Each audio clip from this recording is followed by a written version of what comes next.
नमस्कार। आपका अखबार के YouTube चैनल पर आपका स्वागत है। मैं हूं प्रदीप सिंह। पंजाब एक ऐसा सूबा है, ऐसा प्रदेश है, नॉर्थ इंडिया की बात मैं कर रहा हूं, जो भाजपा के लिहाज से राजनीतिक रूप से उर्वर कभी नहीं रहा। यहाँ भारतीय जनता पार्टी का संगठन का जो है वो विस्तार कभी पूरे प्रदेश के स्तर पर नहीं हो पाया।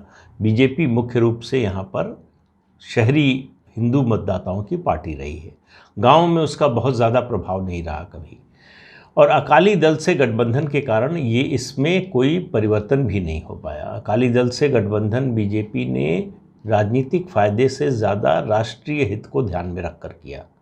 पार्टी के शीर्ष नेताओं का मानना था कि जो स्थितियां पंजाब में बन रही थीं उसमें अगर अकाली दल के साथ कोई राष्ट्रीय पार्टी नहीं रहेगी तो अकाली दल के अलगाववादी ताकतों के साथ जाने या अलगाववाद के रास्ते पर जाने का रास्ता खुल जाएगा। तो उनको एक राष्ट्रीय दल चाहिए जो उनका समर्थन राष्ट्रीय स्तर पर करता रहे। तो इसलिए ये अलायंस बना था। इसमें बीजेपी ने मान लिया था कि यहाँ हमारा नुकसान होगा राजनीतिक रूप से, लेकिन अगर राष्ट्रहित में ऐसा हो रहा है तो कोई हर्ज नहीं है। तो ये अलायंस जो है कई दशक तक चलता रहा। लेकिन ये फीलिंग, ये भावना जो है वो अकाली दल की ओर से उतनी नहीं थी जितनी भारतीय जनता पार्टी की ओर से थी। यही वजह है कि अलायंस जो है टूट गया इस साल। और टूटा क्यों? टूटा, जो 3 कृषि कानून पास हुए उनको पास कराने में याद रखिए अकाली दल की भूमिका थी। उनकी मंत्री हरसिमरत कौर जो है वो कैबिनेट की सदस्य थी। कैबिनेट में ये प्रस्ताव मंजूर हुआ, संसद से पास हुआ। उसके बाद जब पंजाब में राजनीतिक दलों के इशारे पर ये आंदोलन शुरू हुआ तब उनको लगा कि इससे राजनीतिक रूप से हमको नुकसान हो सकता है और बीजेपी के साथ रहने का हमको खामियाजा भुगतना पड़ेगा।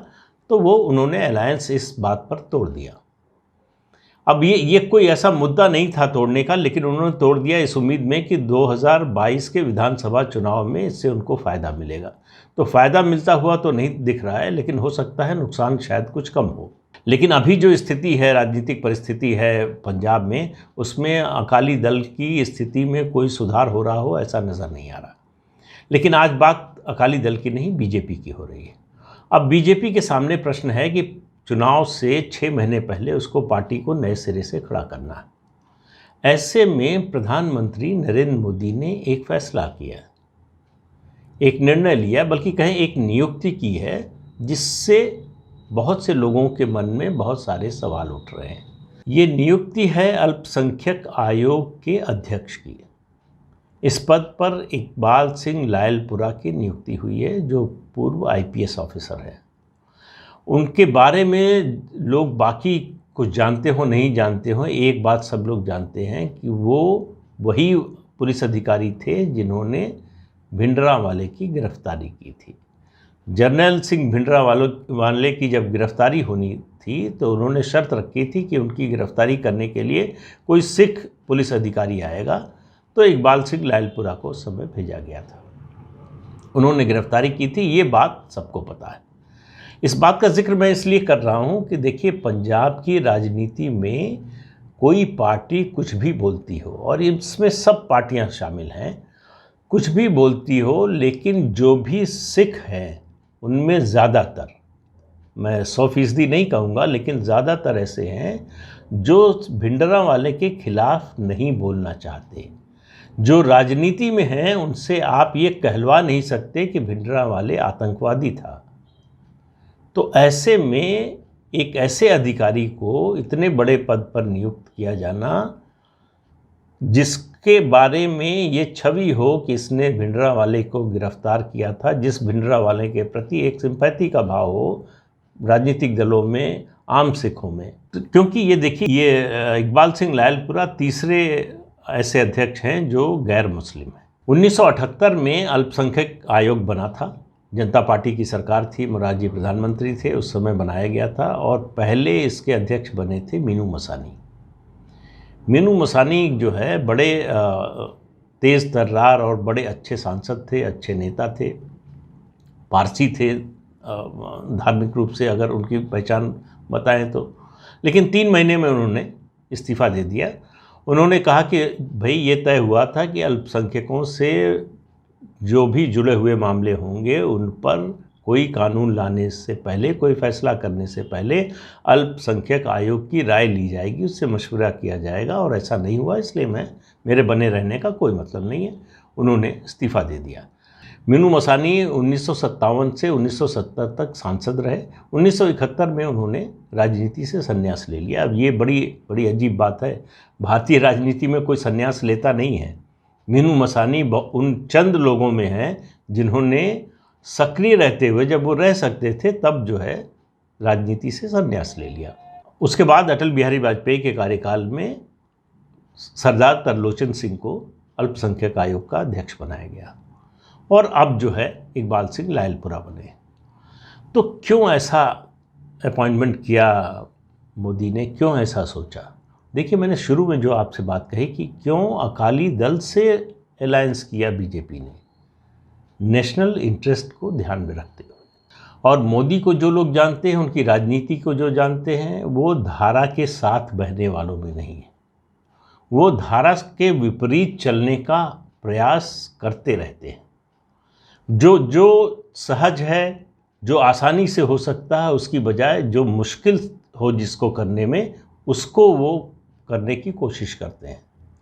तो मुझे जो नज़र आ रहा है इसमें, इस फैसले के पीछे, कि ये जो आम धारणा है कि अगर आपको पंजाब में राजनीति करनी है तो आपको भिंडरांवाले का समर्थन करना पड़ेगा, इस भ्रांति को या इस धारणा को तोड़ने की कोशिश है, उसका एक प्रयास है कि हम उस जो है भेड़ चाल के पीछे नहीं हैं। वो किसी और को भी कर सकते थे, किसी रिटायर्ड जज को कर सकते थे, किसी दूसरे सोशल एक्टिविस्ट को कर सकते थे, तमाम लोग थे जिनको वो इस पद पर नियुक्त कर सकते थे, लेकिन उन्होंने इकबाल सिंह लायलपुरा को ही चुना। और इकबाल सिंह लायलपुरा की दूसरी खासियत जो है, वो बहुत ही धार्मिक व्यक्ति हो गए। धर्म में उनकी आस्था, उनका विश्वास सिख धर्म में वो जो है वो बहुत ज़्यादा है। तो ऐसा व्यक्ति नहीं है जो सिख धर्म से अलग हो या सिख धर्म की आलोचना करता हो या सिख धर्म से दूरी बनाकर रखता हो, लेकिन ये भी उसके साथ मैसेज है कि भिंडरांवाले सिखों का प्रतिनिधि नहीं हो सकता, वो सच्चा सिख नहीं हो सकता। ये बात पंजाब के और पंजाब के बाहर के सिख समुदाय को समझनी चाहिए। इससे सिखों का सम्मान नहीं बढ़ता कि भिंडरांवाले उनका नेता है, उनका नायक है। मुझे लगता है कि प्रधानमंत्री की ये कोशिश जो है वो राजनीतिक रूप से कामयाब होगी कि नहीं, ये मुझे नहीं पता है, लेकिन सामाजिक रूप से इसका प्रभाव पड़ेगा। बहुत जल्दी नहीं पड़ने वाला है। ऐसे सामाजिक परिवर्तन आसानी से और बहुत जल्दी में नहीं होते, धीरे धीरे होते हैं। तो ये इसकी पंजाब में बीजेपी को फिर से खड़ा करने की शुरुआत आप देखिए इस नीयत से और इस नीति से हो रही है। अब व्यवहारिक राजनीति की बात करें तो पंजाब के चुनाव के लिए, विधानसभा चुनाव के लिए बीजेपी ने प्रभारी बनाया है केंद्रीय मंत्री गजेंद्र सिंह शेखावत को, जो राजस्थान के रहने वाले हैं, ज़मीनी राजनीति करने वाले हैं। वो बहुत हाई फ्लाइंग नेता नहीं हैं। वो बहुत ज़्यादा जो है वो अपने प्रचार में उस तरह से यकीन नहीं करते, लेकिन टेक्नोलॉजी का जिस तरह से वो डेवलपमेंट में दूसरे कामों में इस्तेमाल करते हैं, उनकी उसी खूबी को देखते हुए प्रधानमंत्री ने उनको मंत्री बनाया था। अब भी केंद्र में मंत्री हैं, वो प्रभारी हैं। उनके साथ 3 सह प्रभारी लगाए गए हैं।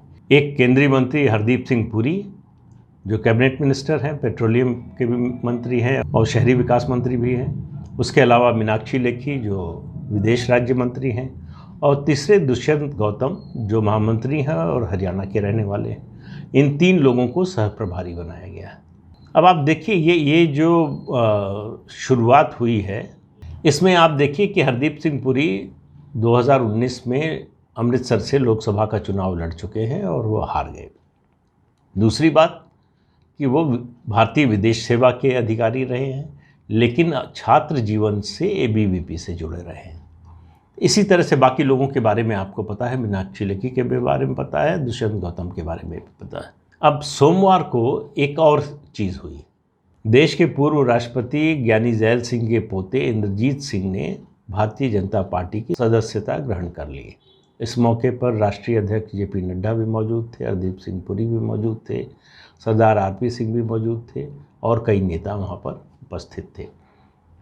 उनकी मौजूदगी में उन्होंने सदस्यता ग्रहण की और एक बात उन्होंने बताई। उन्होंने कहा कि उनके दादाजी चाहते थे बहुत पहले ही कि वो भारतीय जनता पार्टी में शामिल हो जाएं।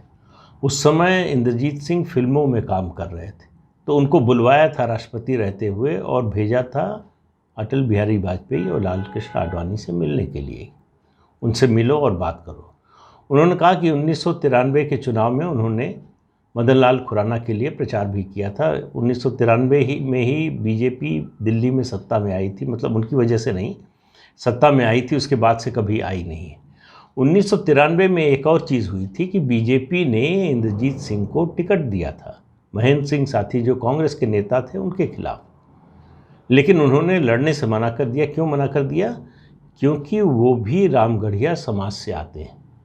रामगढ़िया समाज जो पंजाब में जिनको कहा जाता है वो दरअसल विश्वकर्मा समाज के लोग हैं, और ये इंद्रजीत सिंह विश्वकर्मा समाज को देश भर में जोड़ने का पिछले कई सालों से काम कर रहे हैं।